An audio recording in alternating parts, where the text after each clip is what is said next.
mbokki internet yi nuyu nañ leen dal leen ak jàmm ci seen émission bi nga xamante moom moo di Inside BAL 5 ñu fas yéene leen dundaloo lépp luy activité fii ci basketball Africa League tey nag moom mooy bés bu njëkk bi nga xamante ci la ñuy tàmbali lii di phase retour yi maanaam équipe bu ci nekk ñetti match dong moom moo la dese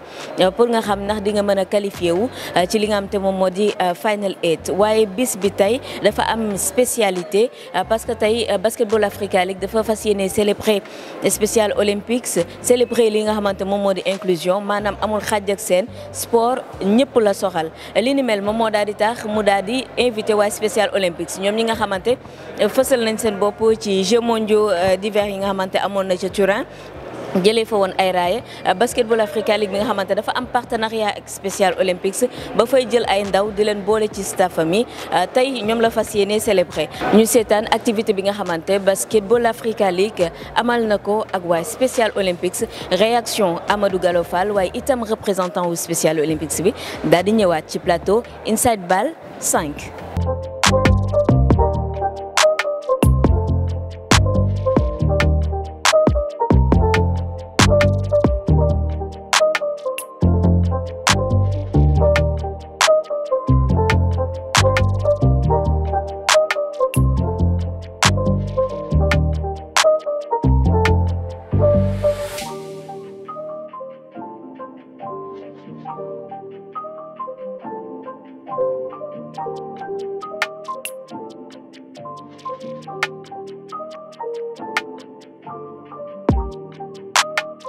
Spécial Olympique est un partenaire de la première heure. Nous avons déjà un partenariat avec Spécial Olympique au niveau mondial et ce partenariat, on l'active ici au Sénégal depuis des années. Dès le lancement de la Basketball Africa League, nous avons toujours eu des activités avec ces athlètes qui sont extrêmement spéciaux et inspirants. C'est l'opportunité pour notre ligue de démontrer que nous voulons être inclusifs, d'impliquer toutes les couches de notre communauté et de notre société dans cette entreprise, dans cette aventure que nous sommes en train de construire pour faire de la Basketball Africa League non seulement un locomotive de développement communautaire, mais aussi une plateforme pour démontrer notre engagement vers l'inclusivité. Et ces athlètes, on les connaît, ils se produisent sur le terrain. C'est l'opportunité pour nous de les inclure dans cette grande fête du basketball, dans cette grosse manifestation ici à Dakar Arena, pour leur donner le temps de s'exprimer, de aussi montrer leur savoir-faire. Merci beaucoup à tout le monde. Vraiment, nous remercions la BAL et monsieur le président Gallo qui est ici présent. Comme il l'a bien expliqué, depuis presque 3 ans, nous collaborons avec la BAL sur le plan international et même sur le plan national pour faire de l'inclusion. Parce que ces athlètes-là que vous voyez, ils sont dans les différents quartiers. Ils étaient cachés, ils étaient peut-être oubliés dans la société. Mais depuis 3 ans, la BAL fait tout pour qu'ils soient connus sur le plan mondial, sur le plan international et sur le plan sportif aussi. C'est pourquoi à chaque fois, on nous invite pour venir associer à cet grand événement qui est la BAL, qui est connu partout dans le monde. Et c'est comme ça que ça se passe au Sénégal, ça se passe au Kenya, ça se passe dans les autres, à Rwanda, ainsi de suite. Toujours un spécial est présent pour dire que vraiment merci beaucoup la BAL d'avoir créé l'inclusion par rapport à la spéciale olympique Sénégal. Comme ni ngeen ko déggee Fatou Diagne international basketteuse moom la ñu jël def ko ambassadrice su spécial olympique Fatou Diagne itam mi ngi liggéey ci biir basketball Africa League bi dañuy waxtaan ak moom xam lan lay liggéey ci biir basketball Africa League bi ak nan la gisee waaye spécial olympiques. maa ngi leen di nuyu ba pare contentement laa si am mbégte bu wér a wér le fait que ma doon seen ambassadrice mais yàlla def na ren may liggéey ak BAL ñëw bokk si ñu war a organiser ñoom seen planning pour cet événement pour mu jaar yoon donc daa waroon naa ñëw pour jouer ak ñoom mais malheureusement dama doon jouer overseas moo tax ñëw ma donc ren ma bokk si organisation loolu mbégte la si man contentement ndax damaa mës a bëgg waa spécial olympique. alors ñoom yan genre activité nga leen di organiser par exemple fii nii ci basketball Africa League bi notamment. comme lu si mel ni tey dinañ jouer benn match mooy celebrity game lañ koy woowee dinañ jouer ak ñenn influenceurs yi comme genre ay Abba ay Ion dinañ nekk ci biir match bi ak Amadou mu coaché donc pour fexe rek lu ñu mën a def ba ñu boole leen ci inclusion bi moom mooy loolu li nga xam ne moom lañ taxawee. après loolu noonu dinañ leen fexeel célébrer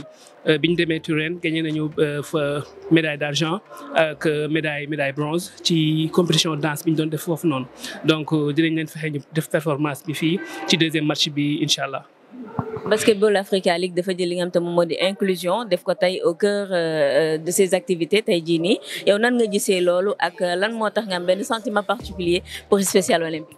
li may wax loolu mbégte la te li may wax nii moo nekk nii chaque année BAL mi ngi def lu mu mën a pour spécial olympique bi bokk ci si jotaay yi fexe ba ñu leen gën a xam ñu boole leen ci inclusion ndax je pense que am nañu droit bi nga xam ne loolu la ñëpp am te lu ñu leen gën di mën a wane ñu gën leen maye doole ñu gën a am kàddu gën a am seen taxawaay si biir dëkk bi donc loolu mbégte la si te di ñaan rek mu gën a jëm kanam te lu ñu leen gën a mën a boole ci société bi ñëpp gën ràññee loolu mooy mbégte bi ñu demee. D'habitude Fatou Diagne bi ñu gis fii ni ay basketteurs dañuy nekk en reconversion ci seen activité dans la BAL je pense que ni bokk nga ci exception yi nga xamante dañoo nekk jamono gi en activité toujours mais commencé di liggéey on va dire di préparer li nga xam te moom moo di seen reconversion ci lan ngay liggéey yow ci Basketball Africa League. pour l'instant maa ngi liggéey ak BAL bi ci SRPP moom mooy social responsibility ak player development donc ñun ñooy jonganteeg lépp loo xam te ne day dem ak communauté bi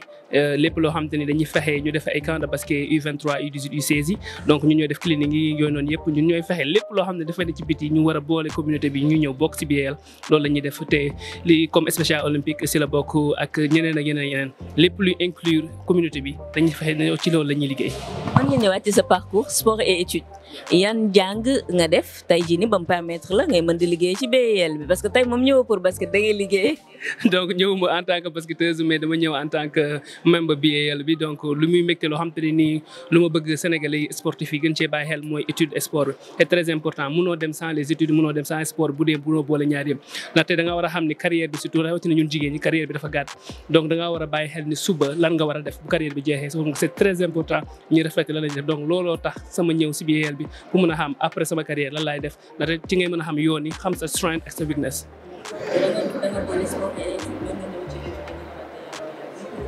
waaw pour études yi maa ngi commencé sama jàng Sénégal am sama bac dem États-Unis junior collège bi ñuy wax Florida après ci laa demee Purdue University def sama undergrad bachelor ci laa amee sama licence après ci laa demee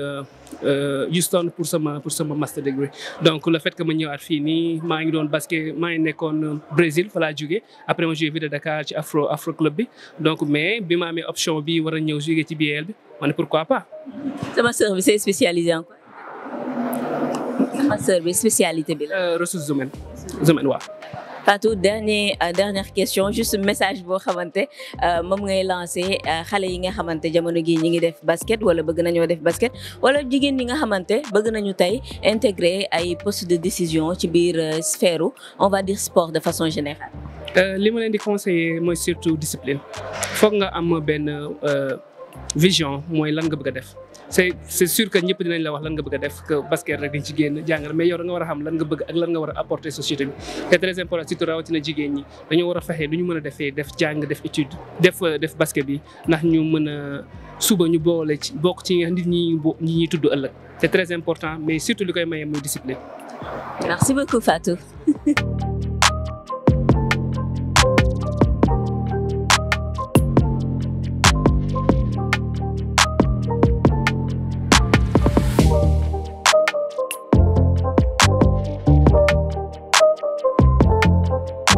C'est officiel Criol Star moom mooy bête noire u AS Ville de Dakar ci ñeenteelu bëccëg bi daal dina koy dóor infligé ko li nga xamante moom moo di deuxième défaite am ñetti point d'écart donc moom moo dox ci seen diggante conférence de presse ki nga xamante moom moo di coach Libas daal dina ñëwaat ci li tax ñu daal di perdre match bi. Bon, par moment nous avons eu des problèmes de rotation défensive, ok, et de compensation, ok, ça c'est vrai. Donc on a voulu vraiment jouer une défense agressive, ok, puisqu'ils ont beaucoup de tireurs pratiquement. Ils nous ont fait presque un small ball, ok. Donc avec la présence de de notre big man dans le terrain. Ils ne pouvaient pas sortir, ok? Ils en ont profité pour prendre vraiment beaucoup de tirs extérieurs, ok? Donc voilà, donc maintenant c'est une chose à corriger comme vous l'avez dit. Donc, et c'est là-bas où se situait la faille, donc au niveau de la défense. Mais aussi, bon, il y avait un autre avantage que nous ne devons pas exploiter. Donc autant qu'ils ont mis un small ball, nous en attaque aussi, on devait exploiter vraiment en fait notre supériorité donc au niveau de la taille. Parce que Majok, donc de par son envergure, donc il n'y avait pas un autre joueur qui pouvait défendre sur lui.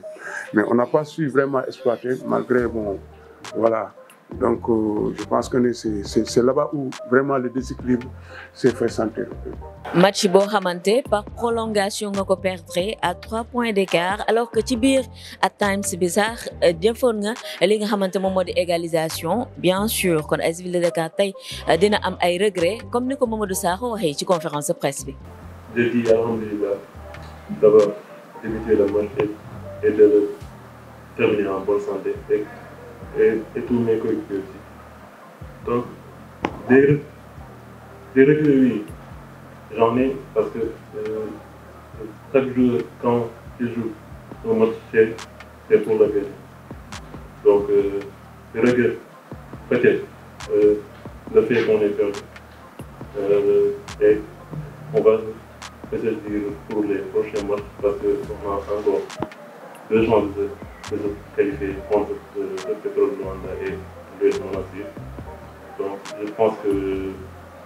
ça sera une chance pour nous tous de se qualifier. jamono gi nag ci conférence Sahara bi jàppale ne compétition bi dañ ko relancer ndax équipe yëpp ku ci nekk am nga ñaari victoire ak ñaari défaite suba dañuy noppalu week-end bi lañ fi daal di ñëwaat ci ñaari bëccëg yi nga xamante moom moo ci des ngir ñu daal di tëj conférence Sahara bi fii ci Dakar Arena lii lañ leen indiloon ci Inside Ball saison 5. It's not a game, it's a rich thing.